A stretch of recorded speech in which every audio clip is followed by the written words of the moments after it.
there. Potentially. All right. We are what up, world? It's your boy KJ Bradley and the world's greatest chaplain, Mr. Lance O'Neill. It is Sunday evening, 8:30. Do you know where your POGs are? Sure you do. But this time we're gonna get it started with our little intro music. So I'm gonna hit the music, Chappie. Geez, mate, what do you want to do tonight? The same thing we do every night, Pinky. Try to take over the world. All right, yo, let's get into it. Try to take over the world. Difference between freedom of speech and Try to take over the world. Boy, KJ Bradley and greatest chaplain in the world. Mr. Try Lance to O'Neill. take over the world.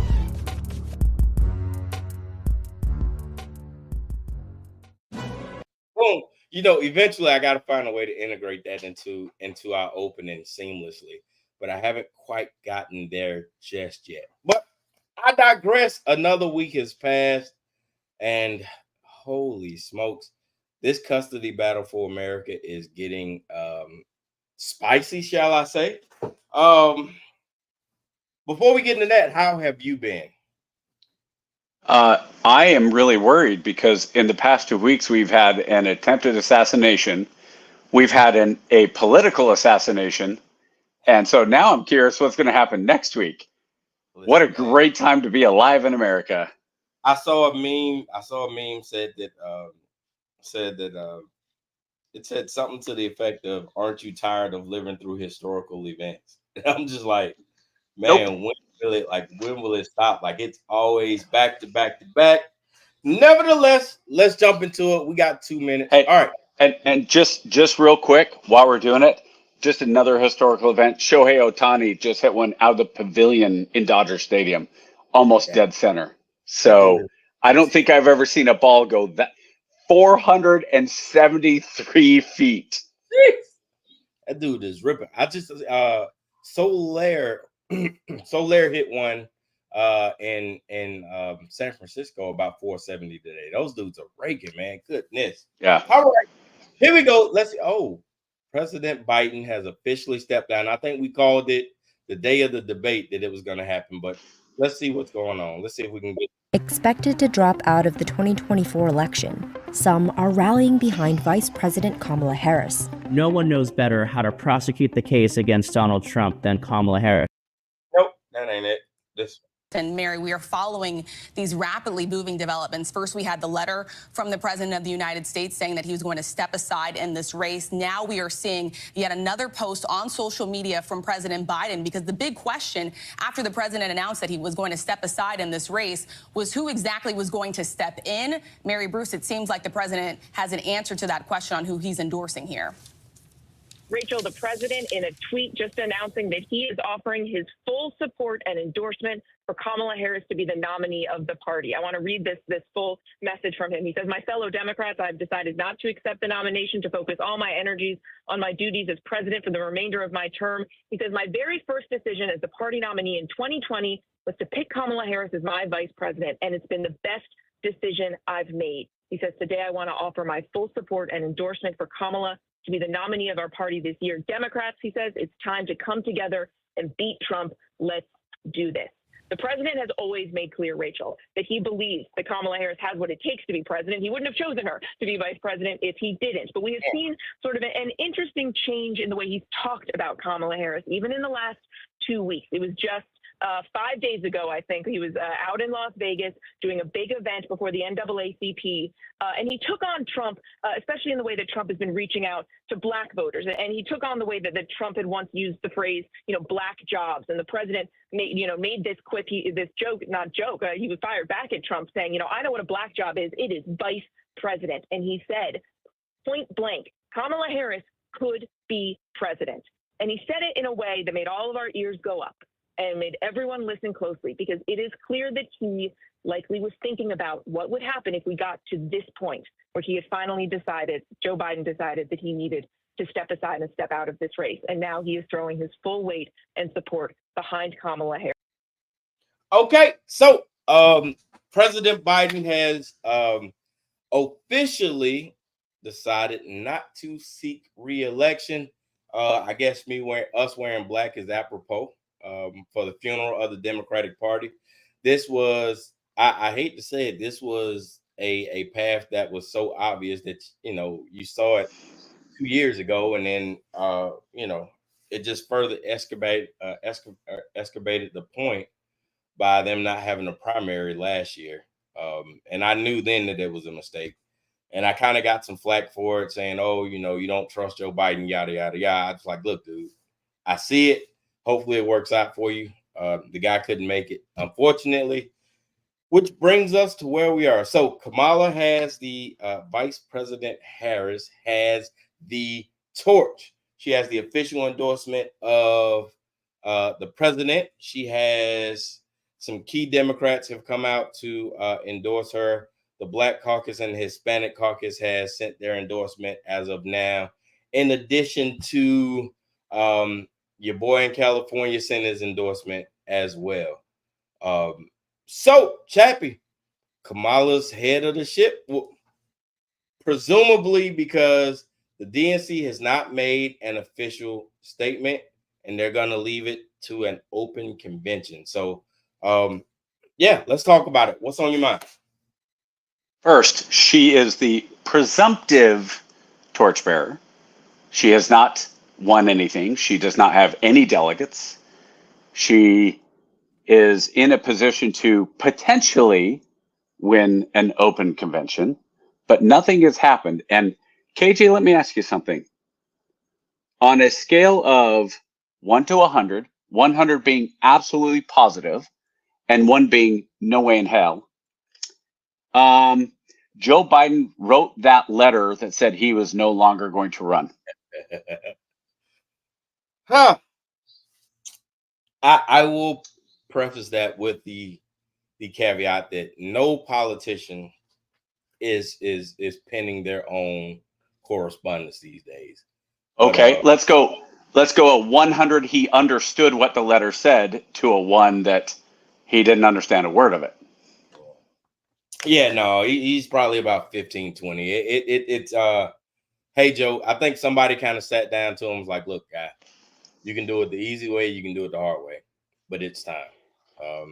And I think COVID was his death knell. Him getting COVID and not being able to make his case on the campaign trail kind of just put the nail in the coffin for old Joe Biden, man. Didn't we say so? Maybe it was a different conversation we had, but didn't we say something about that's what the Dems were going to do? Is he was going to suddenly get sick and now he's not healthy and that's what. Yeah. So we talked about it right after the debate. Yeah. So there's several problems with this whole thing, and we can go through them if we want individually. The first one and the most glaring one, I think, is Trump is an existential threat to democracy, says the political party that just for the last 3 to 4 weeks did everything they could to force their nominee, who had won the nomination and won all those votes, to basically forced to step down. So the threat to democracy is not the guy who won his party fair and square, but the guy who's being forced to step down with every threat you can imagine, from, hey, we're not going to give you any money for fundraising, to George Clooney writing an op-ed in the New York Times or wherever he wrote it. Yeah, they dried up on that one. Yeah. And he wrote that, what was it, 2 weeks after he raised $53 million for him, and then said, but he wasn't the same guy that he was. So completely disingenuous.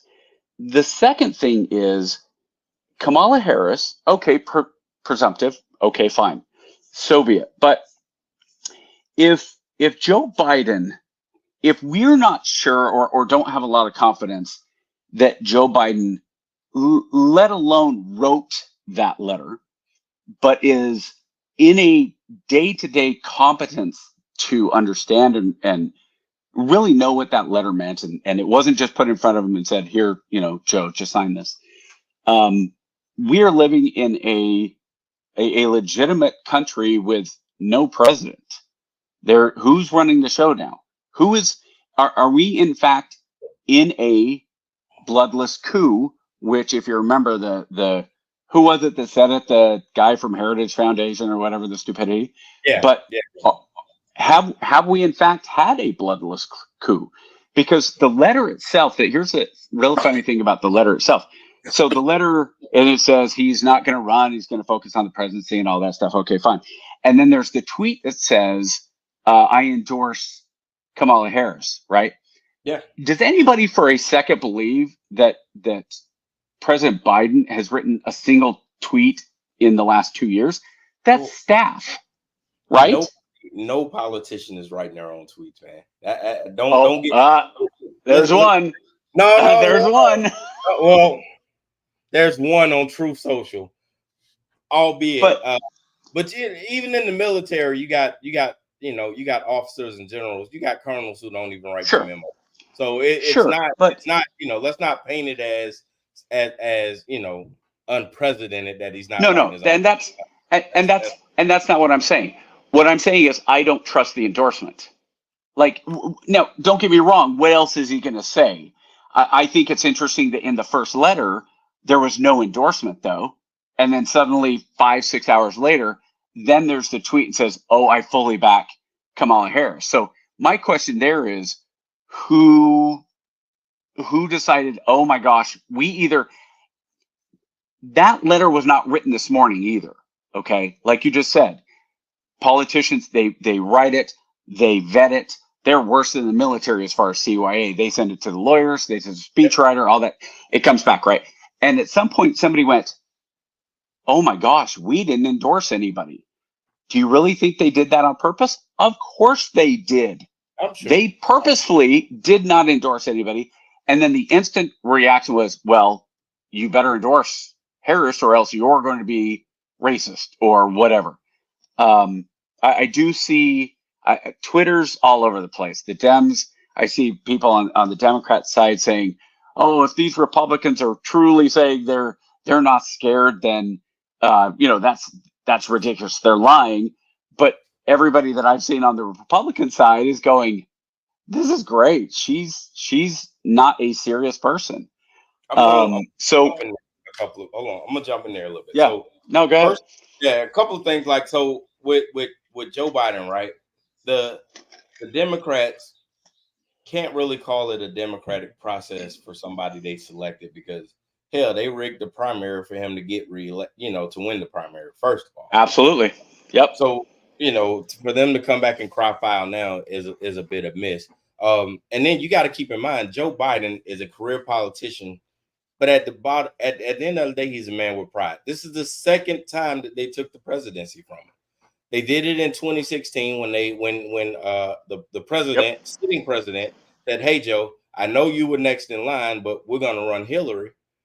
And now again, he's like, I'm the incumbent. What do you mean I got to get out of my seat? So, you do that to a man twice, you're going to feel, it's natural to feel a type of way about that. You know what I mean? Sure.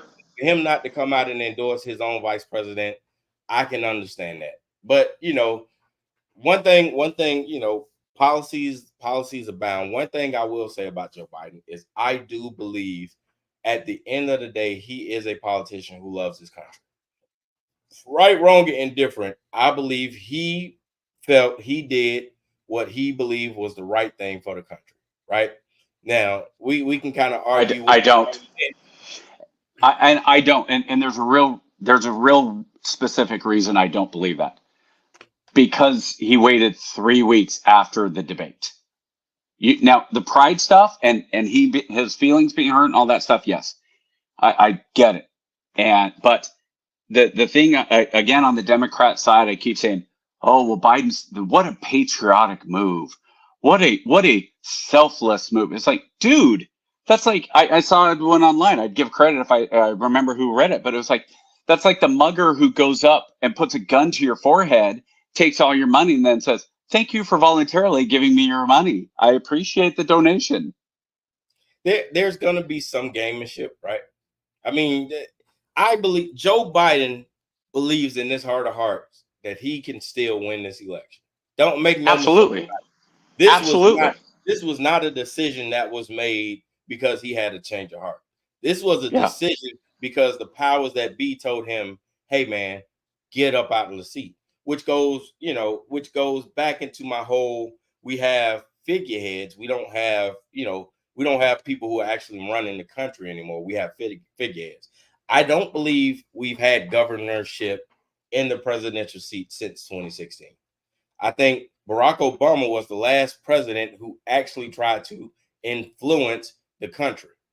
I don't believe President Trump, by all accounts, by his own former cabinet members, by his own staff, they said his presidency was aloof. He was very chaotic behind the scenes. He couldn't run his way into a paper bag. That's why his administration and his advisors had to do it. Same thing with the Biden campaign. I think once Biden got in there, he was the figurehead. He was the talking head. He was the guy to send out to distract the people, but it wasn't him who was running the country. It's the people behind him that's running the country. And I suspect much of the same if we get another red presidency here in the next 4 years. So let me push back just a little bit on that.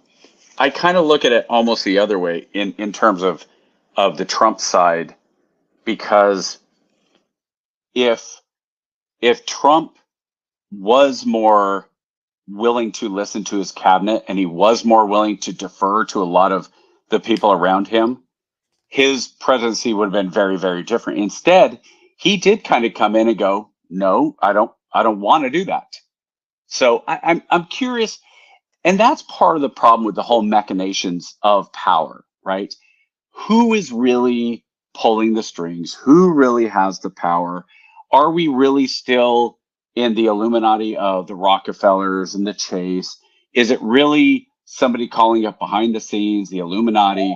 You and I have joked about this, but only half joking, right? So did the powers that be, the true powers that be, as it were, are they the ones that called up and told Joe Biden, hey, you're done? Was it we're going to call them the cabal. Let's call them the cabal, since, there's no, but did the cabal, because you and I have talked about the kind of the conspiracy of that was the same thing that happened to Trump. The cabal saying, hey, we don't appreciate what you're doing out here.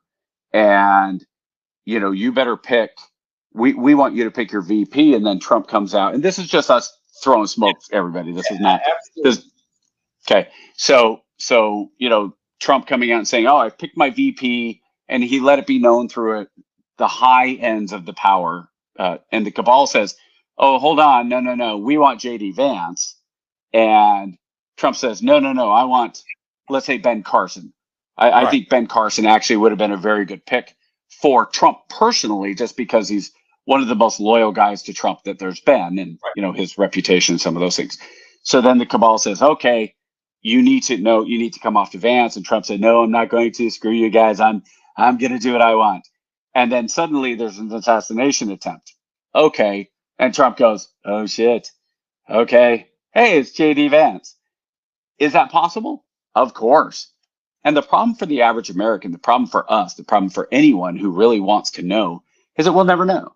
There will never be a true, it's like the NBA. Could you imagine any player, let's say on any great team, let's say, let's go with one of the more obvious ones. Let's go with the 11th guy on the bench for the Kobe Shaq years. What kind of stories could that dude tell? And he won't. It's the locker room stuff, and that stuff will never come out. We'll never find out the machinations of the presidency. We don't know how Tammany Hall was picking individual politicians back in the early 20th century for New York, who was running New York and those things.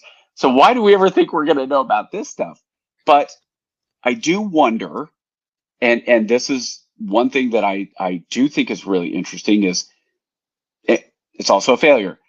I think Trump was onto something when he was saying the deep state. For 4 years, he said the deep state.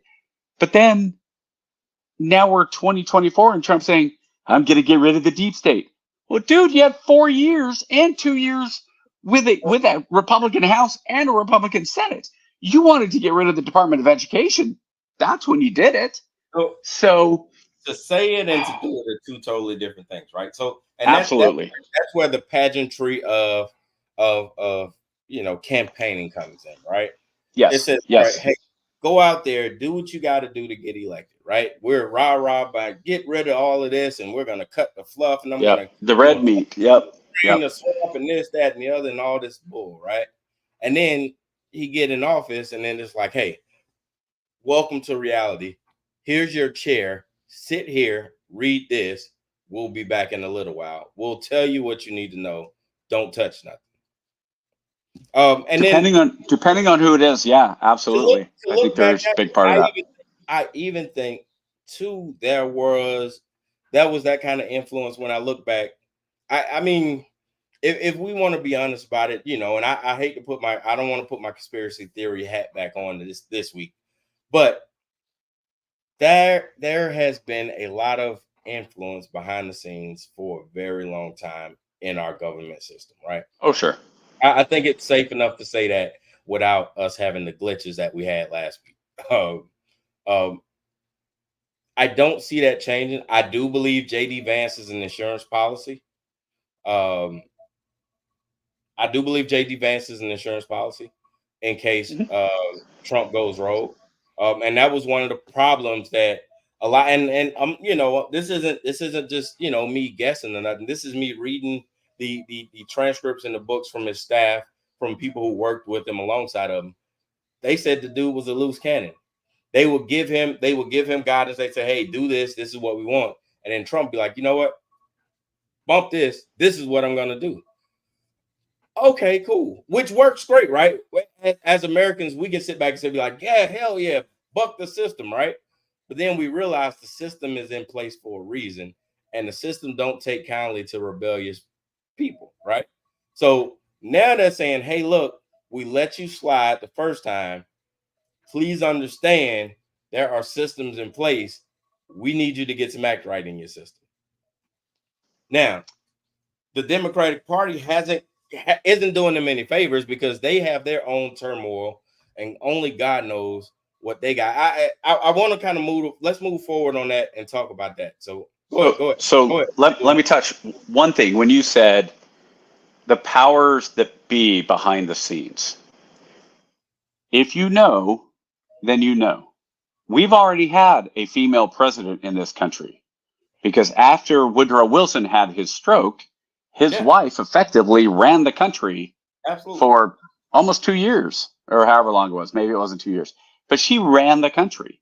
So yeah, I think there are machinations and there are things behind the scenes, and I honestly think that is the case right now. I also think that's why President Biden did not step down sooner, not just out of arrogance or angry old man or whatever. I think there was also some of his handlers who may or may not be direct family didn't want to give up their seat at the table, especially if the rumors are true that Dr. Jill doesn't like Kamala at all and knew that's the story I want to hear. I want to hear the real story about when whoever called and said to Jill Biden, hey, your husband needs to be done, to hear her unvarnished opinions about Kamala Harris. That would be a very interesting book. But I think that's how you sell books. If you're Jill Biden, that's how you go out and you get a $10 million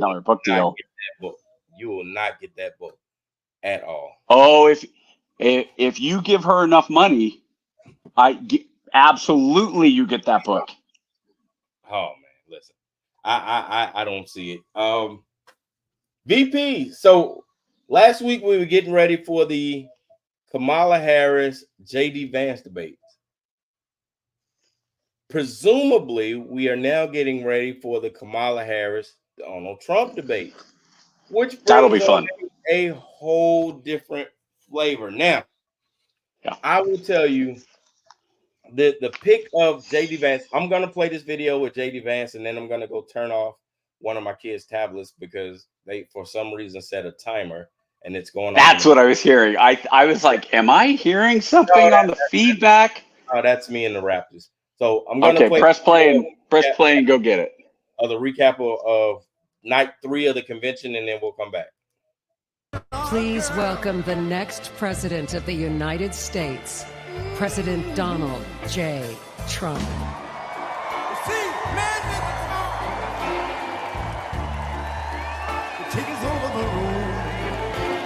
My friends, tonight is a night of hope, a celebration of what America once was, and with God's grace, what it will soon be again. I'm speaking today to share the side of my grandpa that people don't often see. To me, he's just a normal grandpa. On Saturday, I was shocked when I heard that he has been shot, and I just wanted to know if he was okay. A lot of people have put my grandpa through hell, and he's still standing. We're like that man who stood on that platform and felt the bullet. Oh, well, I don't know where KJ just went with that, so I'm gonna go off by myself here for it's gonna be.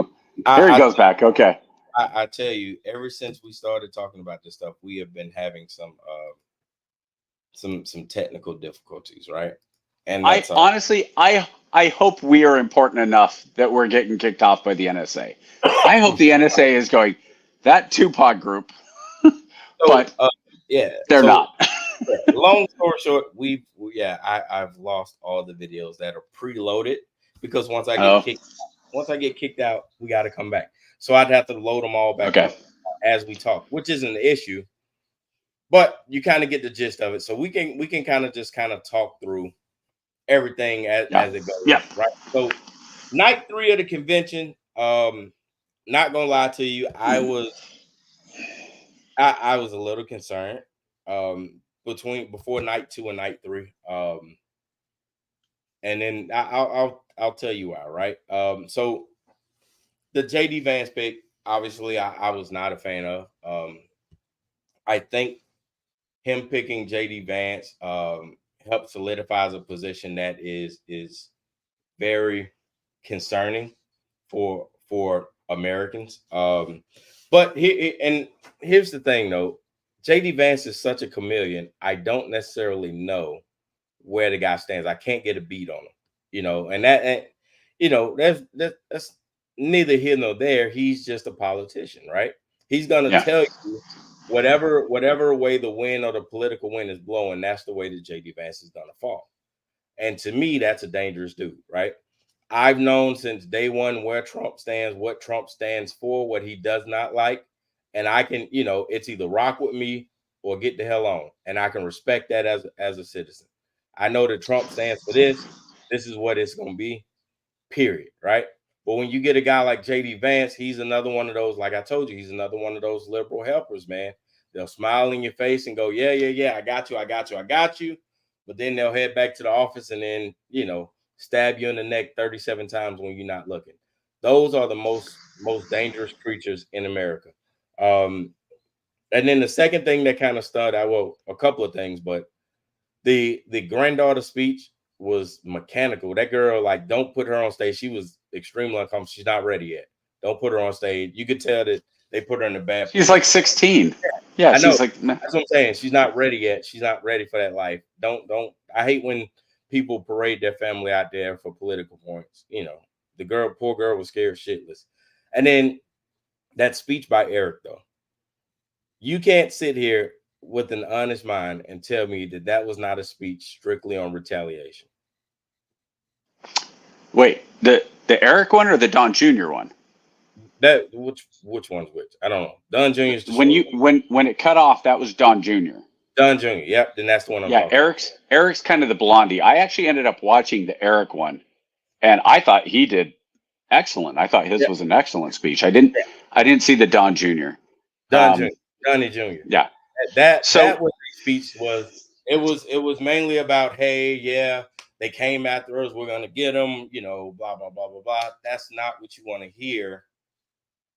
And you can sit back and say, well, he's not going to really have any influence in the presidency, but he does though. You know what I mean? KJ, what was the mantra? What was the chant from 2016 by Trump and MAGA towards Hillary Clinton? It was lock her up. Lock her up, right? And what did you just say a couple of minutes ago? There's a difference between what you say on the campaign trail and what you do when you're in office, right? Yeah. So I just, a lot of this stuff, it's red meat for the base. I don't think it's really, honestly, I'm not sure it's that big of a deal, simply because I look at it and go, okay, Trump for 4 years could have at any point told his attorney general, you need to go file charges, not investigate, file charges against Hillary, and he didn't do it. So he could have. Meanwhile, you have the Biden presidency, and the White House say, oh no, we had nothing to do with it. But you know what? The number three guy, lawyer in the DOJ, quits and goes to New York City to be in a district attorney job. But basically, the only thing that office is doing is going after Trump. So you start talking about some of the political opponents and some of these things, and it's one of the. But that's one case, though. He has 33 felonies. I'm with you. I'm with you. Okay, hold on. Without going into the 30 and it's 34 felonies, be clear. Without going into it too much, those felonies, if you go and look what the felonies were and how they worked the system on that, it's the equivalent of legitimately a cop pulling you over, pulling you out of the car, and then magically a kilo of cocaine shows up in the back of your car. That would never happen in this America. That's my point. Yes, of course. That's my point. Right. Of course not. Never. They never trump up charges, no pun intended. But as far as the convention goes, I mean, it was fine. I do think it's curious, though, that for the past however many years, we've heard things about Trump being mean and loud and boisterous and over the top and yada, yada, yada. And after the assassination attempt, he's been, I think, reserved. Now I haven't seen, and I'm sure people will say, well, you haven't gone and seen his rally in, wherever. What I saw at the convention, and honestly, I couldn't watch the full 2 hours. Watch the whole 90 minutes. I was going to say, you clearly did not watch the whole 90 minutes because no, I watched the first about 45 minutes, and I was like, oh, he was on teleprompter for about 30 of those 45 minutes. Okay, so that's where, like, I was looking at that going, okay, here's a guy who, yeah, he's toned it down. He was the same way during the debate. You remember when Joe Biden was spurting and kicking and then that's not Trump, though. That's not Trump. Controlled Trump is Trump. Controlled Trump is a problem. But here's the thing: controlled. It doesn't matter. Controlled Trump wins the election. It's not about when Mitt Romney got killed, one of the things the media went after him was this secret recording of Romney saying 47% of Americans are going to vote for Obama no matter what. Those who are on welfare, those who do this, 47%, they're going to vote for him no matter what. And the thing is, it's absolutely true. 47% of voters are going to vote for Biden no matter, or Harris or whoever the Democrat is, no matter what. And 47% are going to vote for Trump no matter what. That's why those 6% are so important in the middle, those true independent swing voters. And that's where a subdued, introspective, smart sounding, less hyperbolic Trump gets through. Some of the things he says still drive me bonkers. Oh, we've had the best ever. So, dude, but come on. But that's the gift. That's his thing. You'll get that for 20-25 minutes, right? You will have like I'll go to the campaign speech in Michigan as an example, right? The first 20 minutes of that speech was an absolute masterclass. I even posted it on our TikTok. The guy was on there. He was like, hey, you know, Project 25 is the radical right, just like the radical left. I don't have nothing to do. It was a masterclass. The guy was hitting all the right points that a moderate conservative should hit. But what happened is he started feeling himself. And at about 25 minutes to about 73 minutes, Trump went off the cuff. And then that's when you get Trump hitting all his greatest hits. Cricket, Joe Biden, blah, blah, blah, blah, blah, all my elections. And you're like, what are you doing, man? Just stay in that sweet spot. And that's the problem they're going to have with him. They can't keep him in that sweet spot. It doesn't matter. Here's why. You and I, me, we'll go with me. I'm the conservative, right? I like politics. I try to listen to, even in the DNC, I'll listen to some of the DNC stuff, whatever. But I'm not going to sit and listen to Trump's 45, 50 minutes, 60 minutes, the first 20, 25 minutes. Yeah. And that's what you're talking about. The average undecided voter, they're turning in and they're watching his speech. Yeah, they were done after 20, 25 minutes. So if he starts going off the rails at 30 minutes, 35 minutes, it doesn't matter. The average person who's kind of an independent voter, they're going to go, oh, well, look at Trump for the first 10, 15 minutes. And then they're going to go, wow, I really like what he's saying. Okay, I need to go make dinner. Okay, I need to go mow the lawn, right? So he really does only need to be on point, I think, for the first, strangely enough, for the first 15 or 20 minutes. Because after that, that's when you only have the diehards, and the diehards, they want that red meat. And so I don't know. It could be dumb luck. It could be just how it works out. That's not something he's doing intentionally, but just how it works out. But ultimately, I think that when you're looking at what's going on, even right now, we're making our best guesses. Yeah. And we are now up in the air just as much as any Washington, D.C. insider, any pundit.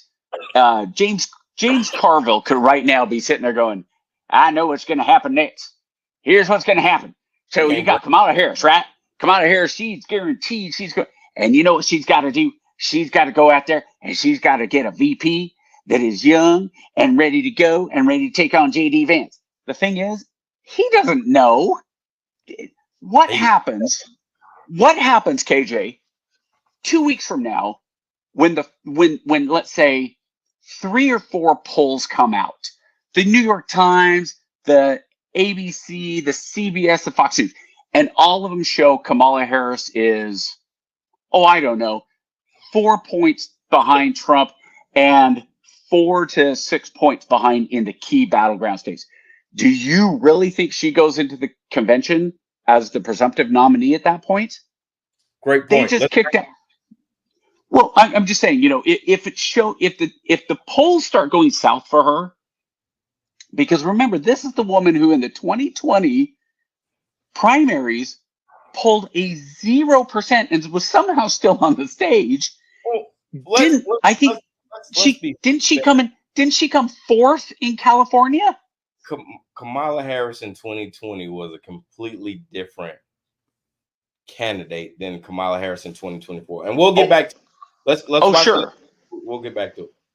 Okay. Just briefly here, because Ryan, part of this moving forward, as Monica laid out, is does Kamala Harris, in fact, end up taking the top of the ticket? If she does, who ends up as her running mate? And if she does not, who else could be in the mix? And there is a slew of names that have been widely speculated about ever since the pressure started to build after that first presidential debate at the end of June. We're talking about people like Gavin Newsom, like Gretchen Whitmer, like Josh Shapiro, like Andy Beshear, like Mark Kelly. Talk us through some of what you've heard and the response from these Mark folks. Kelly. Many of them are out with statements just late today. Very few of them are coming out with a full-throated endorsement of Kamala Harris just yet, as you're taking a look here at those potential Democratic contenders, Ryan. Yeah, in fact, to your point, Hallie, the one person on that list that you mentioned, I believe you mentioned him, was Mark Kelly, who is a potential running mate for Kamala Harris. He comes from a swing state of Arizona. He obviously has a very compelling life story as a former astronaut, the husband of Gabby Giffords, who was nearly murdered in an assassination attempt when she was a member of Congress, now represents the state of Arizona. He is out with a full-throated endorsement of Kamala Harris. He says that she is the right person to defeat Donald Trump and lead our country into the future, and that she has his support for the nomination. So Mark Kelly's a potential name on that list. You mentioned others. I think a strong possibility could be Roy Cooper, the governor of North Carolina. North Carolina is a state that Barack Obama was able to win twice, but Donald Trump has gone on to win twice. It's a state that Democrats would love to put in play during this potential presidential election, especially if they start to bleed a little bit with that northern blue wall, the kind of Midwest Rust Belt wall, which Joe Biden was able to sweep last time around. Gretchen Whitmer, the governor of Michigan, is on that short list of someone that could not only potentially be a running mate, but also could potentially be at the top of the ticket if the process is open. That's certainly a name that people would point to. I think Andy Beshear in Kentucky, who is a moderate Democrat, comes from what is a ruby red state, would be at least a compelling story, right? To have somebody from the middle of the country represents a lot of working class white voters in particular. All right, that's an area where Democrats have seen. Okay. Yeah. Okay. Mark Kelly as a VP, that I like that as a VP, but I think there are serious problems with everybody on that list for the most part. Gavin Newsom, I think most people see Gavin Newsom as a lizard person. The guy's a slime ball. They also just lost $20 billion of aid that just magically poof went disappear. Some of the others, like when they start saying people like, they didn't even get to the Illinois governor, kind of the heavyset guy. I don't know his name, and the average person doesn't. Don't carry the national recognition to help. Yeah, and that's why. But that's why I say JD Vance and whoever the VP pick is don't matter. Nobody. JD Vance is not going to win Ohio for Donald Trump. He's not. Donald Trump. And that's why I didn't like that pick, because Donald Trump was going to win Ohio anyway. No, what I mean is it doesn't matter. It doesn't matter who it is. What's his face? Ryan didn't win Wisconsin for Romney. Oh, now, let me say something. That I saw somebody, who was it that wrote it? Oh, Andy, is it Alan Sorkin or Andy Sorkin that wrote West Wing? He's the TV guy. I think it's Andy. Andy Sorkin, right? Okay. So he wrote an article as an op-ed that said, when I wrote West Wing, and at the end of the first season, Jeb Bartlett, there was an assassination attempt, and we were talking about who would be, because he was also hiding this health issue, And if I were writing for today, who the Democrats should write in, who they should bring in and elect for the president, and I kind of laughed when I read it. He said Mitt Romney. Now, I get the idea, because so many Republicans, would think that Mitt Romney is kind of a rhino, but there's plenty that to do the unified ticket thing. I get it. Yes. Well, no. He was saying as the president. Oh God, that's the head. Yeah. Now, as the VP, and that's why I say now as the VP. I think because Romney is not going to Kamala Harris is running in 2024. She wins. She would be 63 years old in 2028. She is not very old by today's standards. She'd be fine running the whole 8 years. No big deal. Romney is already in his 70s. He's already said, I'm not going to run for Senate. He would be the Dick Cheney voice. Vote for what W did. Yeah, I actually think now, as much as I like Romney, I pushed hard for Romney in 2020. I think Romney probably got treated worse than any decent presidential candidate, because I think Trump did get treated worse and more unfairly, but he also brought some of the stuff onto himself. But I think Mitt Romney would actually be an inspired choice by Kamala Harris, because there are people who would go, okay, she really does want to unify. And while we're talking about Mitt Romney potentially being a vice president, I have a bridge that is across the Brooklyn Bridge, across the river, that I'd like to sell you at the same time for an outstanding rate. That will be about as amazing as getting Tulsi Gabbard on the ticket. that's and about as realistic as well. Romney would be more realistic than Tulsi Gabbard would be. If Kamala is at the top of the ticket, because if you remember, Tulsi Gabbard is the one who crushed her, Kamala Harris's presidential run. But see, and again, like I said, if you can get a J.D. Vance who was absolutely murderous to Trump the first 2 years, it's worth reaching out. Here's a couple of issues you have with Kamala Harris, right? And I already hear your answer in my head before I even say it, right? One, she's black, right? I don't have a problem with her being black. I don't care. I know you don't. America does. America does. After Obama, I think since we had Obama, now listen what I'm about to say. I think it matters less than it would have if we hadn't already had Obama. I'm not going to say it doesn't matter at all. I'm going to say it matters less. I'm going to tell you. One, she's black. Two, she's a woman, right? She's got 2 strikes against her before she even runs. That's why I said her VP pick is absolutely critical, right? And here's the problem. The Democrats can do it 2 or 3 ways, right? They can go the woman ticket, right? You go woman ticket, and then you go, hey, look, this is historic. It's woman power. They're anti-abortion rights. This is our way to restore rights, right? But what you cannot do, and this is where the Democrats screwed themselves, what you cannot do is you cannot take Kamala Harris off of that ticket. Do you know why? What is it going to look like if you take Kamala Harris off of the ticket? What are the odds you take the first black vice president female off of that ticket? And your voting block is primarily dependent on black women. So let me ask you this then, and I agree with you. I agree with you on that. So what happens, and this is where I think the polls come into play, because I do think you could have a situation where Kamala Harris is in the spotlight and you start to see warts and all. Now, you can say it doesn't matter how bright her warts are less than Trump's and all that, and that's fine. You can believe that. That's totally cool. I get that. But I do think that I think you're right in terms of if the Democrats do anything that is seen as not being full-throated support of Kamala Harris, and this is where I think it's tough for Trump and Vance and for the Republicans as a whole. No matter what they do, they can stick to the issues. They can say, let's go back and let's look at Kamala Harris's, what she did in California as the AD. Let's go back and look at what she's done. She failed at the border as the vice president. She didn't do a good job, blah, blah, blah, blah.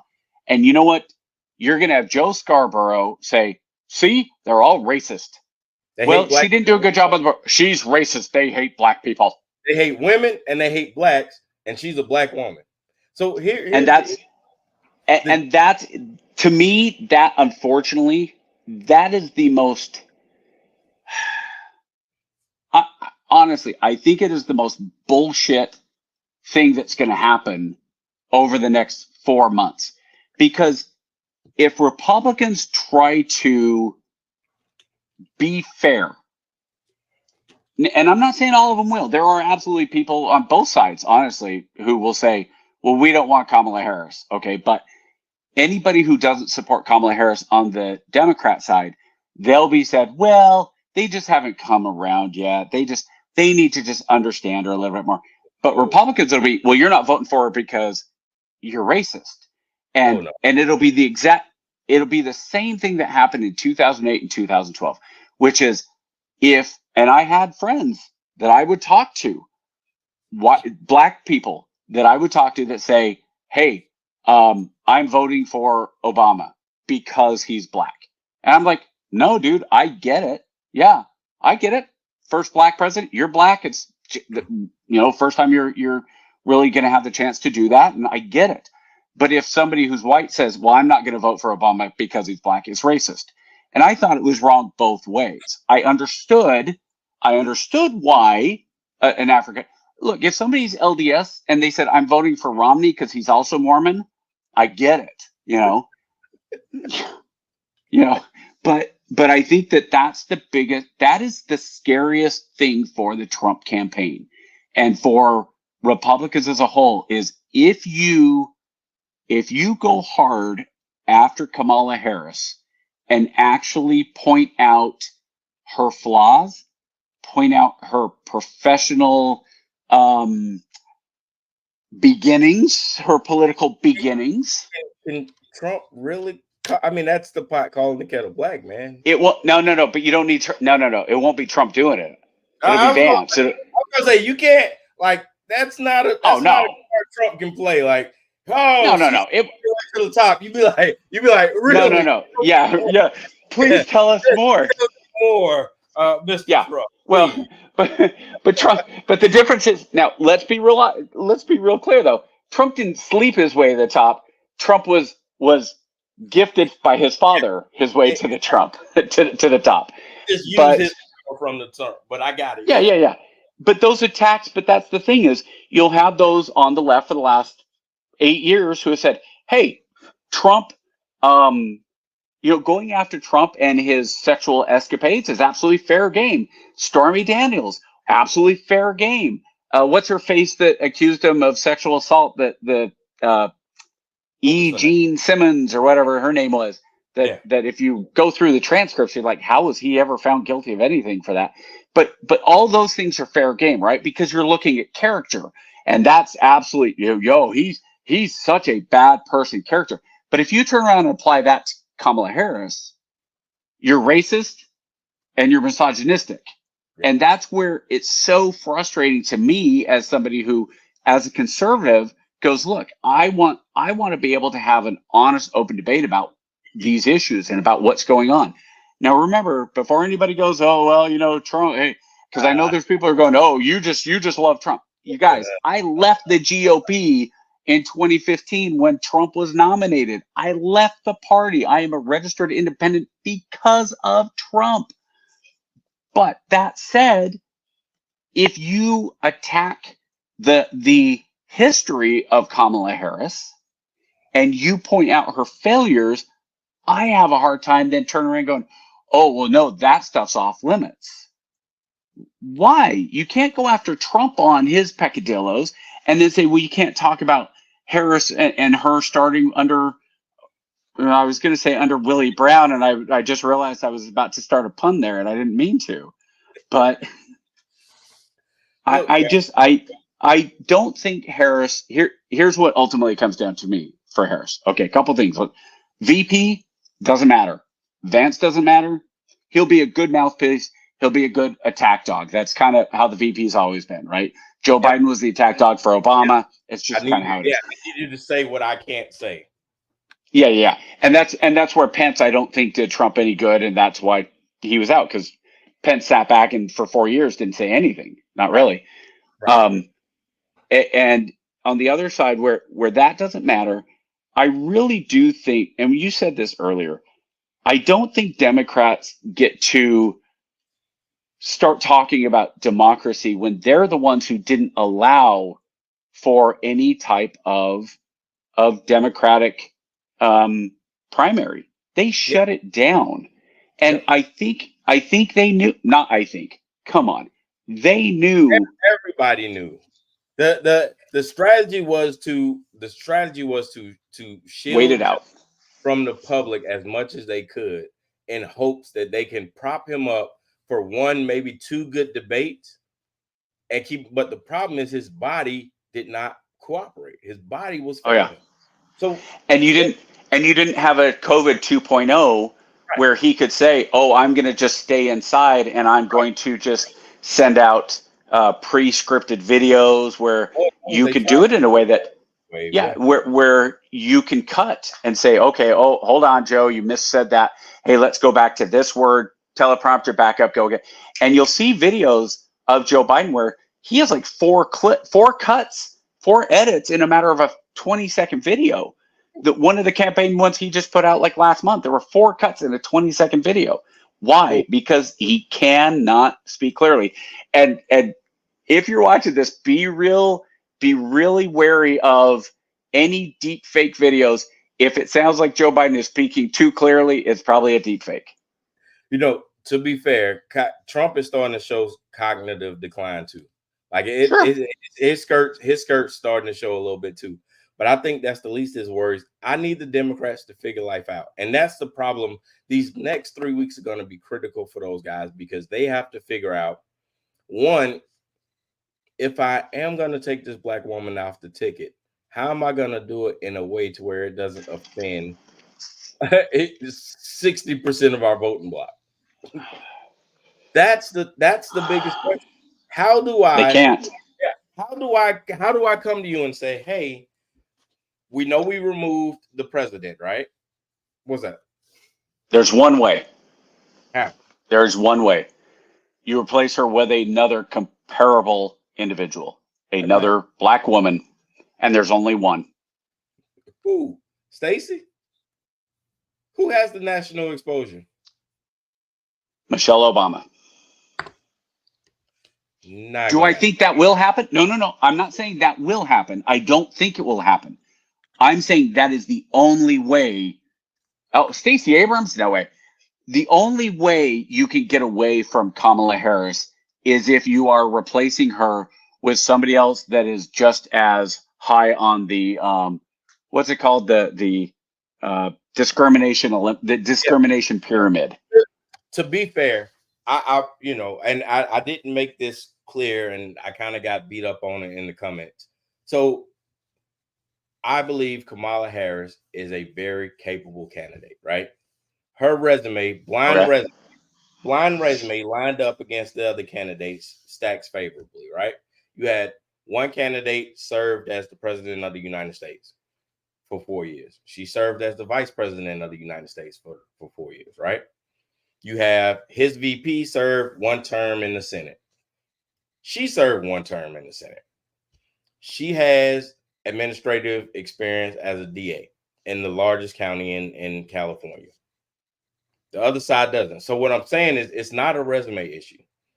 If you blind stack and rack the resumes, they will stack up favorably, right? There's not a lot of sway back and forth, right? But what you're gonna run into is, one, Americans don't like taking lead. They don't like women in leadership, right? America, we're not there yet. We're not. 2, America doesn't like black people in leadership.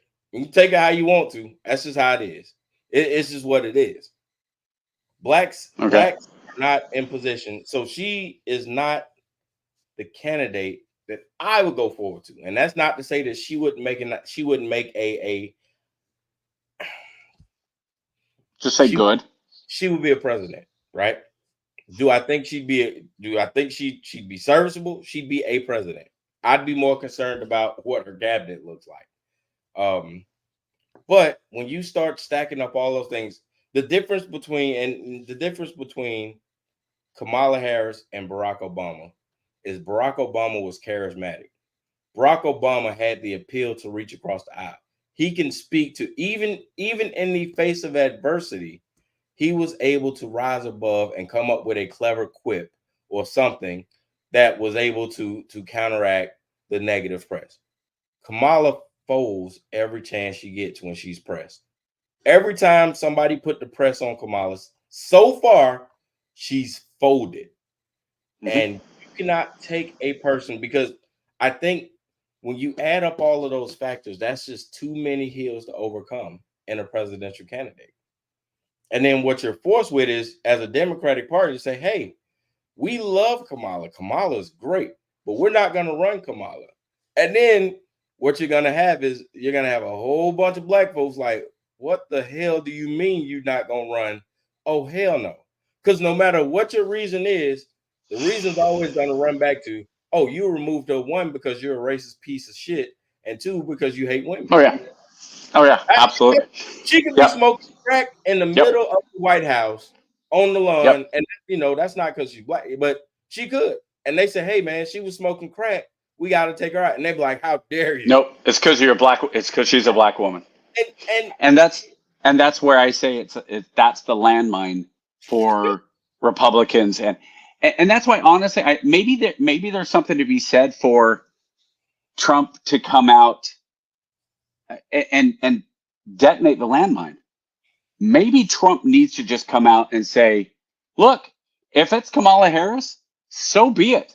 Hey, she's black, if you haven't noticed. She's a woman, if you haven't noticed. And you know what?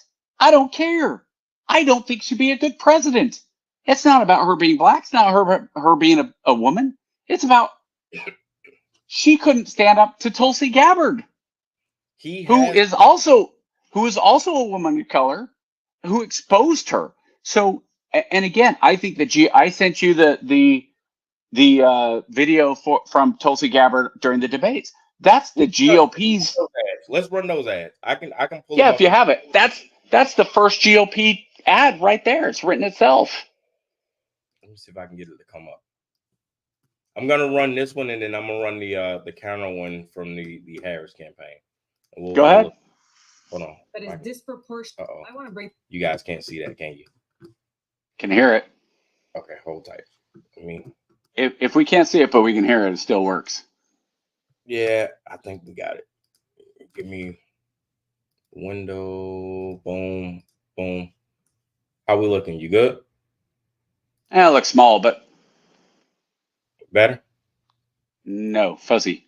Back to the broken criminal justice system that is disproportionately negatively impacting Black and brown people all across this country today. Now, Senator Harris says she's proud of her record as a prosecutor and that she'll be a prosecutor president, but I'm deeply concerned about this record.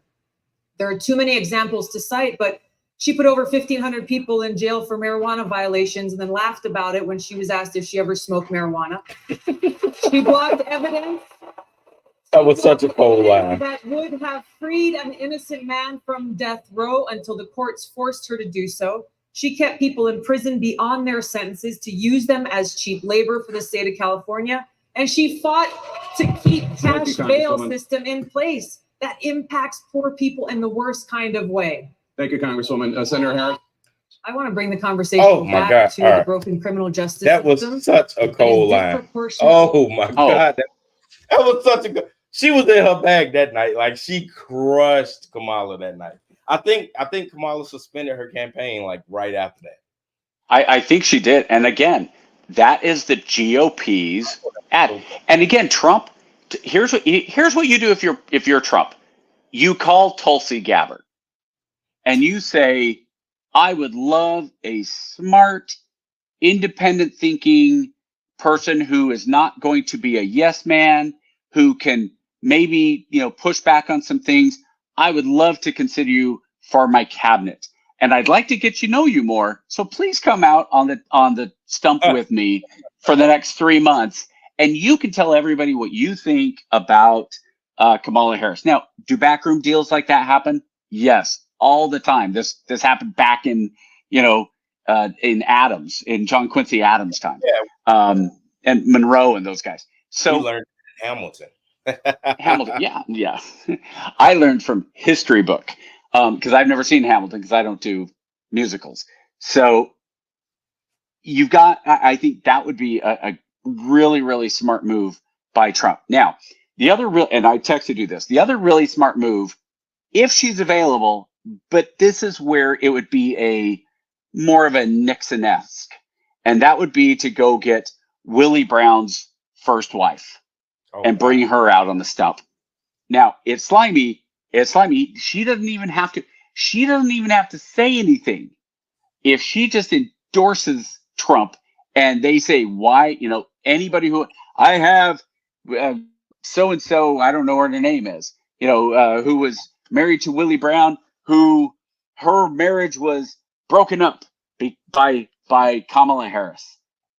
And people will say, and now here's the thing, people will say, well, that's just not fair. That and all Trump has to do is go, look, and if he gets in front of it and he says, hey, you know what?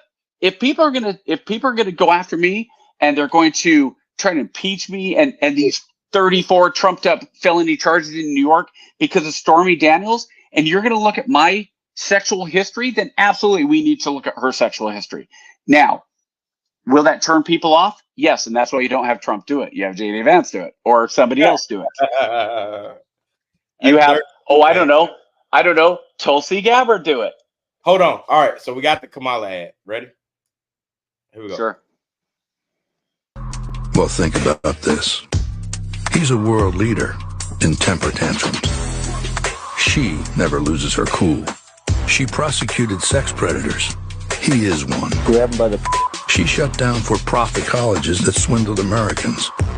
He was a for-profit college. At Trump University, we teach success. Literally. He's owned by the big banks. She's the attorney general who beat the biggest banks in America and forced them to pay homeowners $18 billion. He's tearing us apart.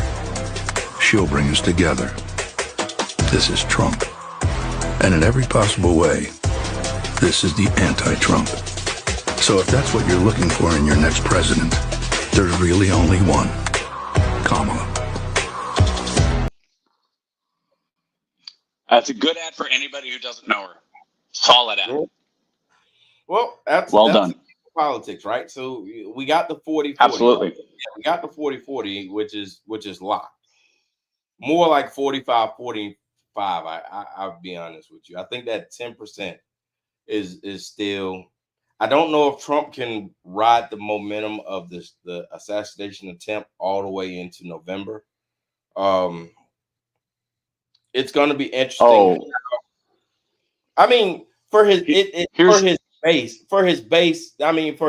it's going to be, you know what I'm saying? It's going to rock. But here's why he does. It's American politics are really, really simple. One, it's about economy, right? And then it's those catchy little slogans, Bill Clinton's "I feel your pain," right? Yeah. That was a catchy little slogan. And there's different ones like that. And Trump's catchy slogan now is, they talk about me ending democracy.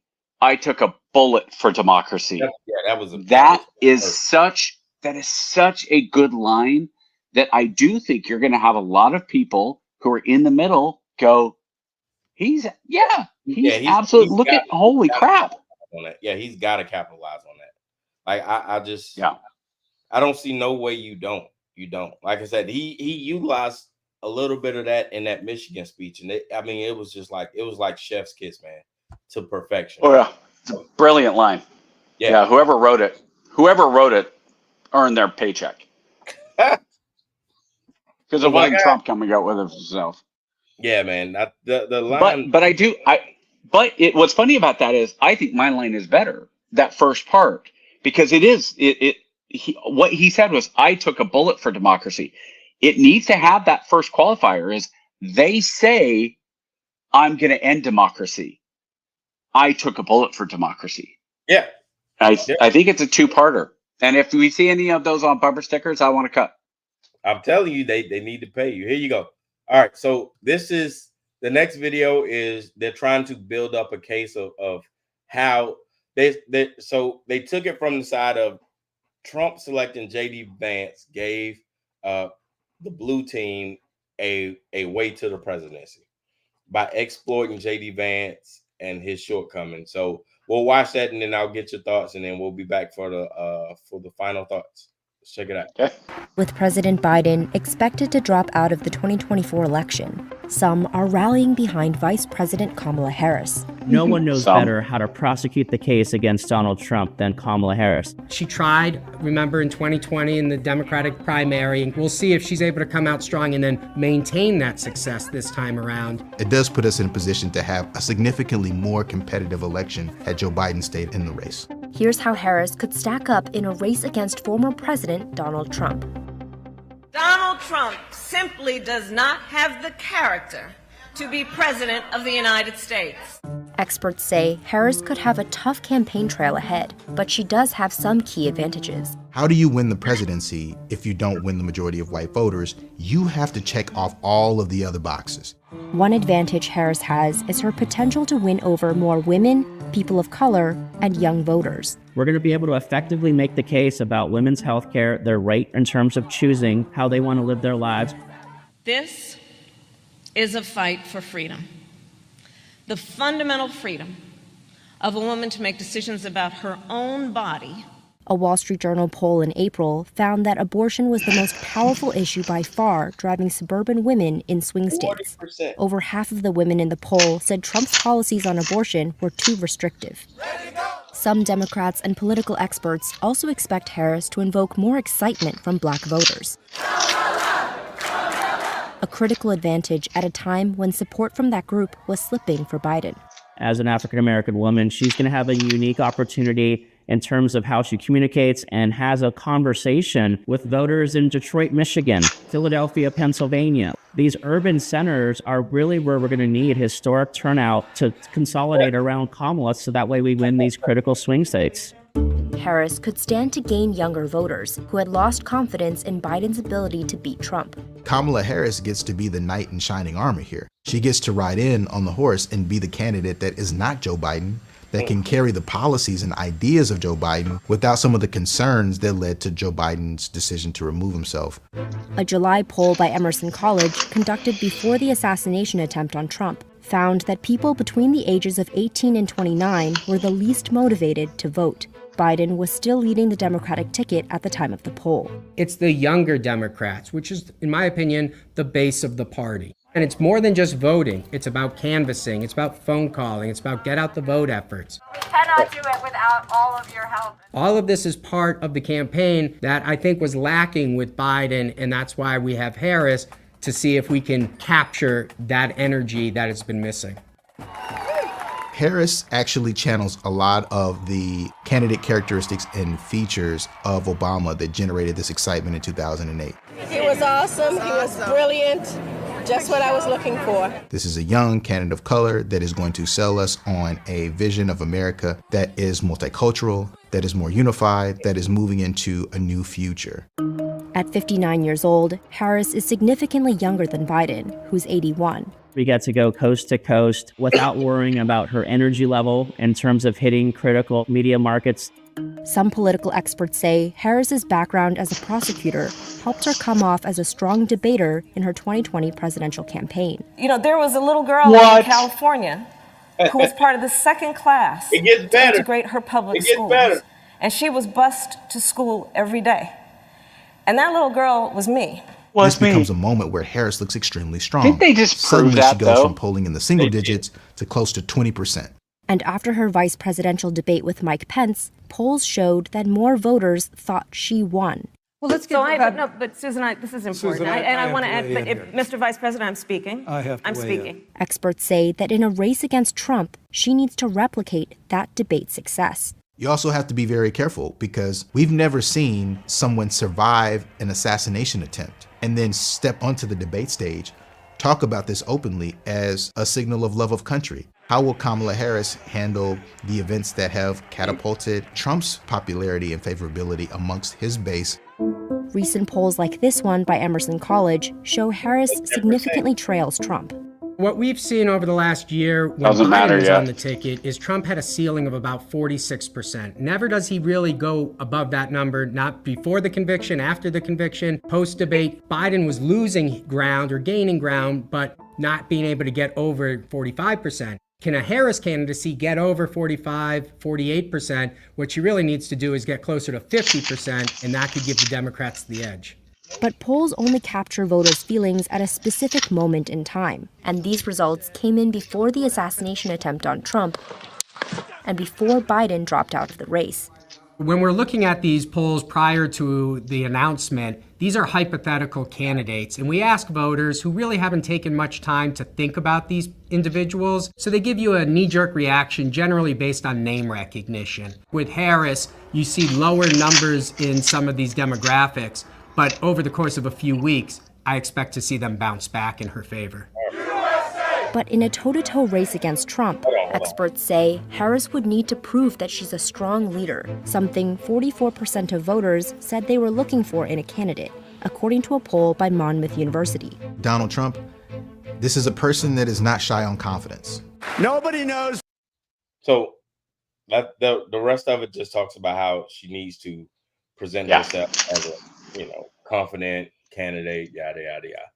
So that was the blueprint that they laid out for Vice President Harris at the top of the ticket.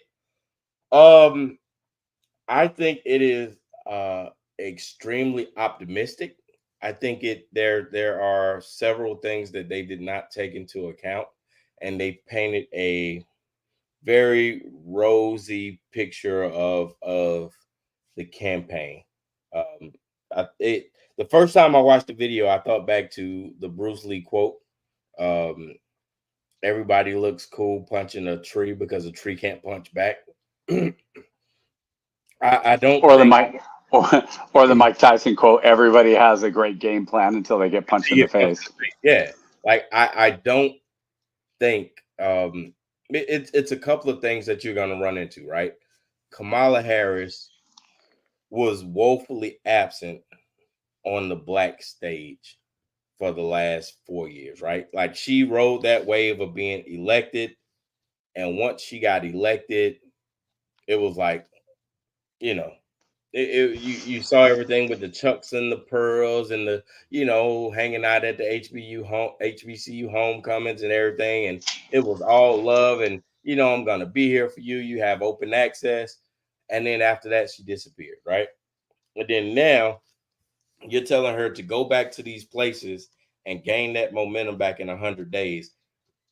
I just think, and I hate speaking for black people like that, but we don't roll like that. We don't get down like that. You know what I'm saying? We know if you've been in the trenches with us. You know what I'm saying? You're not just going to come back and be like, oh, hey, what's up? Like, we see through that. You know what I'm saying?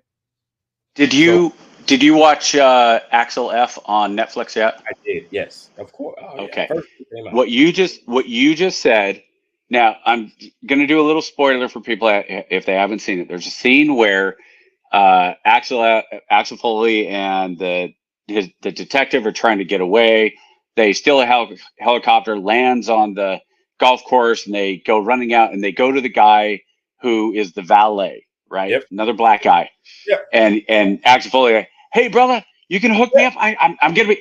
And then he's like, look, man, I'm in trouble. I need your help. Okay, brother, you're gonna hook me up. And dude's like, you're not my brother. Like, ultimately, dude, I'm not losing my job. Like, I don't know you, man. I don't know you. Right. And so to me, honestly, I look at Kamala Harris and I think she is one half Hillary Clinton smarmy. I don't think she is anything more than a stereotypical politician who wants to, move up the chain because that's what you do as a politician. You want to move up. And now, do I blame her for being picked as the VP? No, I mean, whoever Biden picked, yeah, I mean, anybody else, it's the same thing we've talked about with Ketanji Brown.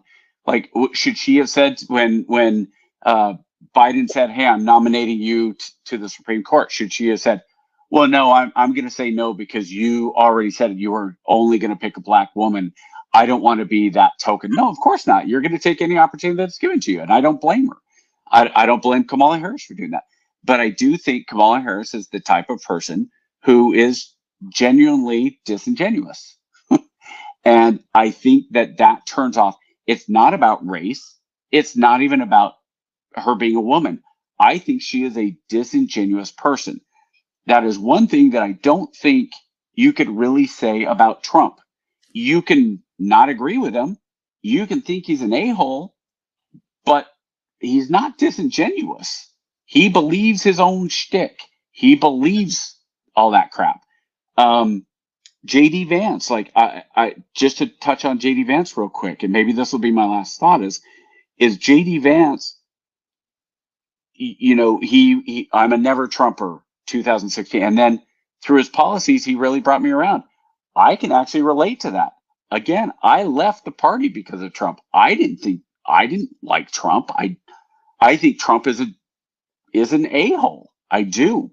But when it comes to policies and the things that he did in his 4 years, especially as a one issue voter, a lot of people don't like what he did with Supreme Court. I thought he was 3 for 3. And with the next one, you know, and I know if it's a Trump versus a Harris, that's going to be where the biggest difference is in the Supreme Court. Policies, you can push for certain policies, but if Kamala Harris pushes for a constitutional protection for a constitutional amendment to protect abortion, that's going to go over about as well and pass about as easily as if Trump pushes for an abortion ban, a constitutional abortion ban. It's just not going to. But when it comes to the Supreme Court, you can see what the Supreme Court does. The Supreme Court in Chevron wiped out more power to the administrative state than anybody in Congress was going to. And I loved it. You know, the Supreme Court is supposed to be the balancing. They're supposed to be the ones that say, well, hold on, is this within the framework of the Constitution or not? And you can argue whether you like how the Supreme Court is right now or not. And that's fine. But ultimately, that's why we have checks and balances. That's also why when I hear people say Trump is going to end democracy, no one person is going to end democracy. Before Joe Biden dropped out, when you know, people on the right were saying, well, he's going to be the end of the country. I thought that was just as much hyperbole and stupidity as people on the left saying, well, Trump's going to end. He's going to be the end of democracy. Guys, no, he's not. He's just not. That's not how democracy works. So ultimately, we're going to see how it breaks down. The convention for the Democrats isn't for like 3 more weeks. A lot can change. We've seen what's happened in the last 10 days. So, you know, let's see what happens in the next 3 weeks. I do think that Harris is ultimately going to be the Democratic nominee simply because of what you said. I don't think you can remove Harris without screams of misogyny and racism. You're from the left. You're going to have the far left go absolutely bonkers if it's anybody but her. Even if it's Whitmore, I think you're going to have. Although you might have a little bit less simply because you have a white woman coming in. You might not have the far left women who, let's be real honest, the biggest screamers on the left are white women. And so they're probably not going to scream as loud if you replace her with, you know, Whitmore as if you replace her with any of those white males. So it's going to be Kamala Harris, who her VP pick, and they can't even announce it. Like, here's the funny thing. They can all say we're getting behind Harris, but they can't do anything until it's actually done officially. Yeah.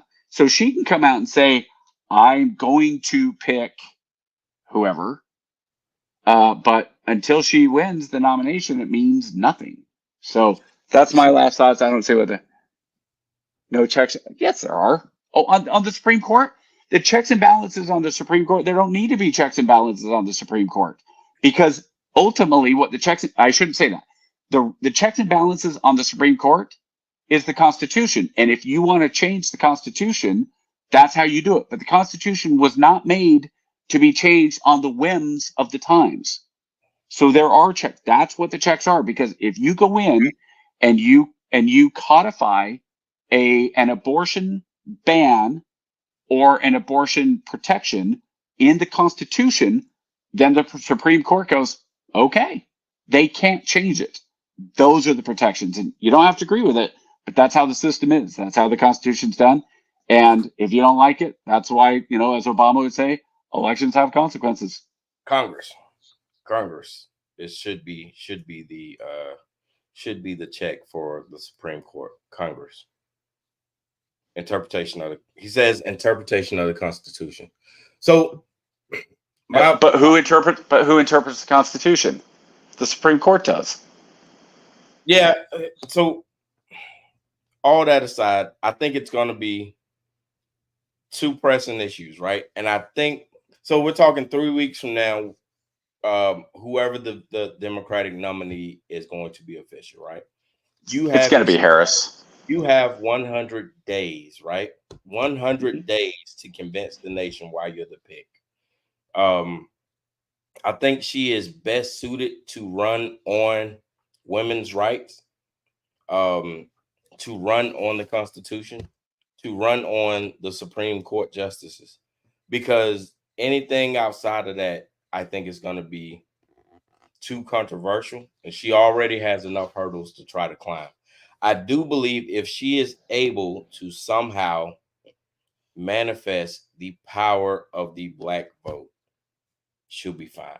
But I don't think it'll be as easy as, oh, she's Black, we're going to vote for her because she's Black. Does she pull, I believe in 2012, Obama pulled 97% of the Black vote, right? Yeah. Does she pull that number? Not even close. And that's the issue that we've And the turnout was historic. Especially in 2008. And it was still there in 2012. It was less, but it wasn't a precipitous drop off, right? Right. And that's what you're facing, what the Democratic nominee is facing. You have what is presenting right now to be a historic turnout for the red team, right? Behind the new wave of American patriotism with the Trump assassination. His base has been mobilized like never before. They are expected to come out in waves to make sure that this candidate who took a bullet for them for democracy, KJ. Right. He didn't take the bullet for them. He took it for democracy. Yeah, they're patriots. So, but you get what I'm saying? Yeah. So, oh yeah, for sure. Nothing less than a dare I say 1 in a million historic landslide turnout. And I'm talking, you need every eligible voter, from illegal immigrants to halfway legal immigrants to every 18. If you turn 18 the day of the election, you're gonna need all of that and some to combat that. And we're just talking perception. That presumed red wave that they've been talking about, that was the catastrophic event that triggered it. You talk about a tsunami. If that message of I took a bullet for democracy sticks, the blue team is in trouble. I think there's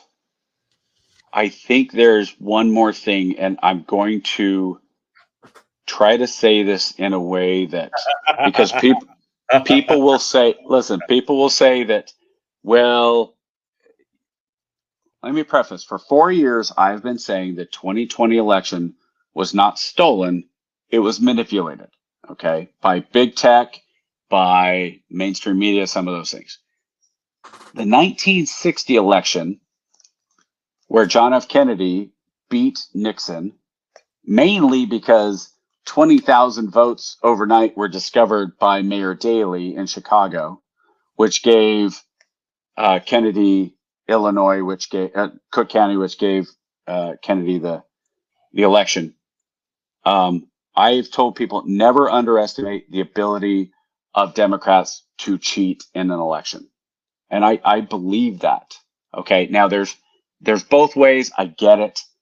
But there's a reason that people joke about dead people voting in for Democrats. Okay, that joke has never gone the other way, and it's not a joke, haha. It's a haha, wink, wink.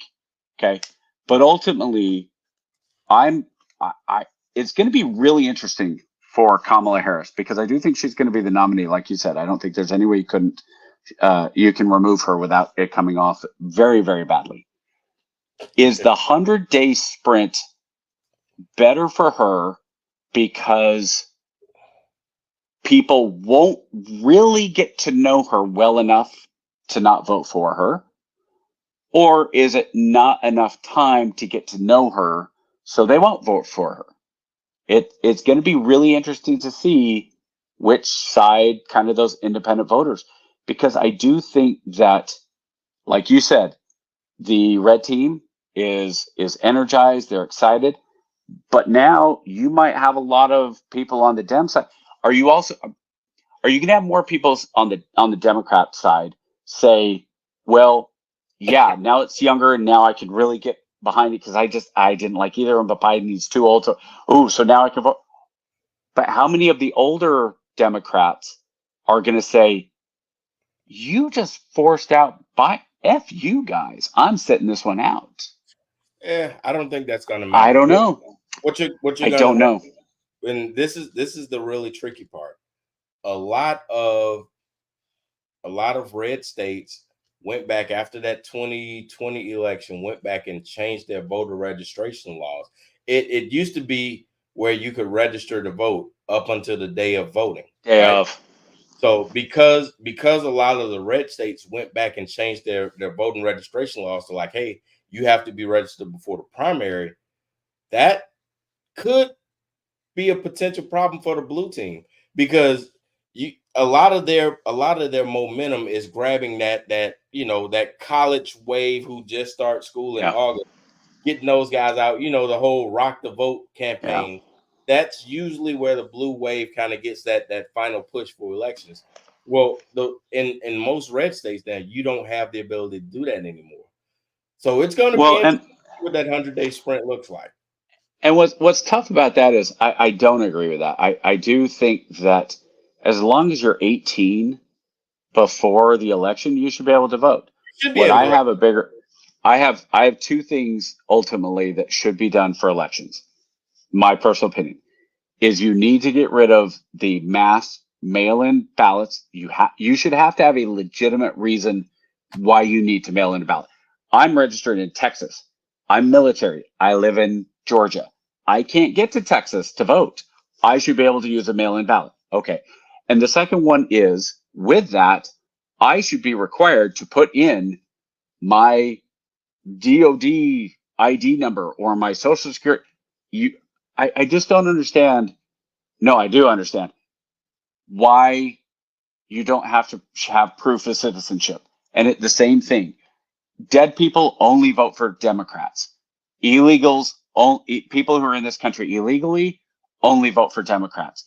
So if you're talking about democracy and you're talking about every vote counts, it really doesn't. If you have 1 million illegal votes, that's 1 million people who are legitimate citizens and who have the right to vote just got wiped out. And I don't think that's democracy. And I think it's unfair. But until our politicians decide to do something about it, it won't change. And there's only one side that pushes against that. And it's just one more reason I'm with you on the balancing and having the verification. I'm even willing to go as far as you have to put fingerprints on your ballot to validate who you are. I would be absolutely. Okay. But we can't sit back and say, oh, well, it's just a Democratic thing when you have a lot of Republicans who are still in ballot boxes and, manipulating voter rolls. Like the red team is just as culpable of voter manipulation as the blue team. But they're not as capable. They're not as capable. The Republicans have been shown to be not nearly as good. What the Republicans do is they do things like gerrymandering, which, by the way, the Democrats do as well. Both sides do it. But I don't think the Republicans are as good at cheating because the Republicans are not as good at getting into the administrative side of things. They're not as good at going out and being the voter, what are they? The vote watchers, the poll watchers. Poll watchers. The Republicans are not as good of organizing the poll watchers. So it's not that they're not culpable. They're not capable. They're not good at it. And maybe that's the fault of the Republicans. Maybe they need to get better at it. But I mean, you do have those instances in Arizona where they literally ran away with voting machines. Literally. Why would okay, hold on, from the comments. Why would requiring an ID or proof of citizenship keep black people from voting? If the argument is, well, they don't have an ID, everything I've seen is, well, you can't say black people are using more welfare because it's actually more poor white people. Just as many poor white people have problems going and getting IDs as poor black people. I don't buy that argument, because every state I've seen that says we want to push for ID laws also says we provide free IDs for anybody who comes in and gets one. Now, you want to get it. I understand there's also the argument of, well, there aren't as many ID in this location, that location. Okay, the minutiae of it. But ultimately, I just don't think that that's a viable excuse, because at the same time, again, Obama won to some degree because of the black turnout. Well, nobody was disenfranchised at that point, but it was also young people and white people. It wasn't just black. But ultimately, fix it then. Fix it where anybody. Yeah. Black people know their social security numbers, don't they? Yeah, I would hope everybody does. But all right. So just so we understand the brevity of the situation. So elections have consequences because such a historic turnout happened for the Obama campaign in 08 and 12, right? What you had was, you would say, you would have these legislators in the red states. They would say, hey, you need ID, and your ID needs to be a current address, right? And they say, okay, cool, great. And then what they would do is they'd shut down all the DMVs in a zip code, right? So for 6, 7 zip codes, you'd have one DMV, right? And in addition to that DMV handling driving duties, they're now tasked with going to get your ID updated. So what does that mean? That means you have to take off work, you have to make an appointment, you have to get it done. Now, not saying that you can't do it, but when you add in all the factors of, oh, we only do this to low and impoverished communities, and it only adversely affects people in minority communities, because they didn't do it in West Virginia, they didn't do it in Kentucky, where you have poor, disenfranchised white people. They were still able to get their DMVs and done. But what you saw it in Mobile, Alabama. You saw it down in Valdosta, Georgia, where there's only one DMV in 3 counties, right? So it's not the fact that it's not the fact of needing ID, having all that updated. It's the fact of, all right, I'm gonna tell you this is what you need, but then I'm gonna shut down the resources and I'm gonna make it really difficult for you to be able to get that done, right? And then two, there is a bit of voter apathy, right? Where people who move and they don't update their driver's license, right? So you'll have, let's see, Thaddeus says, so I have not only been asked to prove my address on several occasions. And then he says in rural South Carolina, it's the same thing. So those are some of the issues that you saw to say, all right, hey, we need you to get your stuff updated, which is cool, but we only have one DMV to service these 6 counties, and we're booked up, 6 months out. Too bad, so sad. So and it's no different than the games that they were playing, back when blacks first got the right to vote, where you had to take citizen test and aptitude test and all that. It's just an evolution of those techniques and those methodologies to keep people from voting, from disenfranchised. Do you think with the technology that we have today, with the media that we have today, with all of those things that we have, that it's at the same. Are we at that same place? And you know, look, I'm speaking out of ignorance on this. I'm not in the Black community, so I'm not saying this out of. I'm curious in terms of if it is that difficult to get an ID, is there a way to fix that outside of building more DMVs? Yeah. Are there ways to? Okay, so then the question becomes, and I think I know the answer to this. Because of the 1965 voter rights laws, that's why we've had so many lawsuits going forward saying, hey, you can't have this law, you can't have that law because, you know, certain things disenfranchise, you know, minorities, or we'll stick with minorities. So I think with the ACLU and some of those things, is it a matter of there are ways to do it now between technology, between some of those, are there ways to do it that we're not looking at? And here's the ultimate frustration that I have. Even if there are ways to do it, I don't trust Congress to do it at all, because I don't trust any of them, because I don't think any of them want to solve any problems. Because as long as KJ, you and I are sitting here talking about the problems with minority voting, it means they haven't solved the problem, which means for the next 4 years, they can say, well, if you just put me back in Congress for Georgia, I'll make sure to fix the voter registration issues. And they don't. Well, you got to understand, we go through the library, we go through the airport, and they can scan everything down, you know, down to a molecule. So yeah, the technology is there. It is. Hell, I can vote. I should be able to click onto a secure website, log into from my home, log into a camera, and you visually ID me, and I should be able to vote interactively on the screen. But you know why I can't do that? Because I don't want to give you access. I want you to have the illusion of access. Because if everybody could vote, then I can understand what the country is really saying. When in actuality, I don't give a damn what the country's saying. I only care about what people who I need to vote say. I don't need everybody. I only need people to vote who I care about. So yeah, can't do it. And that goes back to the whole saying, what is the point?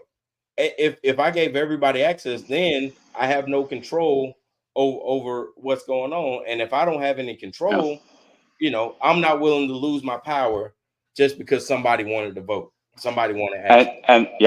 And that goes back to you and I right from the start, our earliest discussions, not even on two POGs. This is our lunches where we came up with the idea of this cast, because the federal government and those people that are in power do not want to fix the most simple things. KJ, you and I can sit here and say, all you have to do, if you can log in and you can buy your Powerball lottery tickets online, and they know in moments after the drawing if you've won or lost any money. Absolutely. But we can't do elections. And it's both sides. I agree, it's both sides.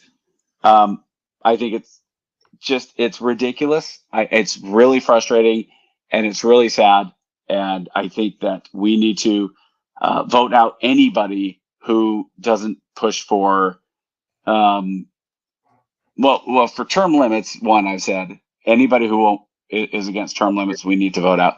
And two, anybody that is against legal voting. And again, when I say legal voting, make it the online, use the technology so everybody can vote. This is going to cook your noodle, and we got to get out of here because we are 15 minutes over time.